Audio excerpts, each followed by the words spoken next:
Pour comprendre comment fonctionnent les tests de grossesse, il faut d'abord comprendre comment fonctionne la grossesse. Lorsqu'il y a fécondation entre un spermatozoïde et un ovule, deux gamètes, il y a formation d'un zygote dans les trompes de l'utérus. Ce zygote va ensuite se déplacer pour rejoindre la cavité utérine tout en se divisant. Le zygote, devenu embryon, va alors effectuer sa nidation et développer son placenta dans la paroi utérine. Son placenta va produire des hormones progestérone, œstrogène et HCG. L'hormone HCG est produite très rapidement, en grande quantité durant le premier trimestre de la grossesse et est en partie éliminée par voie urinaire. Il existe différents tests de grossesse. Nous allons nous intéresser à un test de grossesse urinaire de type stylo à fenêtres séparées. Le test de grossesse est constitué de différents éléments. Premièrement, une mèche absorbante sur laquelle sera déposée l'urine. Une première fenêtre appelée fenêtre test, qui, si la femme est enceinte, affichera une bande colorée. Puis, une seconde fenêtre appelée fenêtre contrôle, qui permet d'assurer le bon fonctionnement du test en affichant une bande colorée également. Si le test est positif, il y aura alors deux bandes colorées.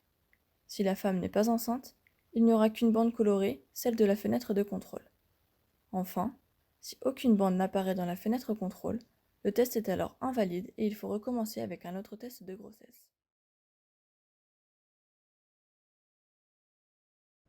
Maintenant que nous avons vu la structure générale du test de grossesse, nous allons nous intéresser plus particulièrement à son fonctionnement. Tout d'abord, l'urine déposée sur une mèche absorbante entre en contact avec les réactifs contenus dans le test. Un premier anticorps anti-HCG, associé à une molécule de latex coloré, détecte et s'associe aux molécules d'HCG s'il y en a. Par capillarité, les complexes formés ainsi que les anticorps seuls migrent vers la membrane.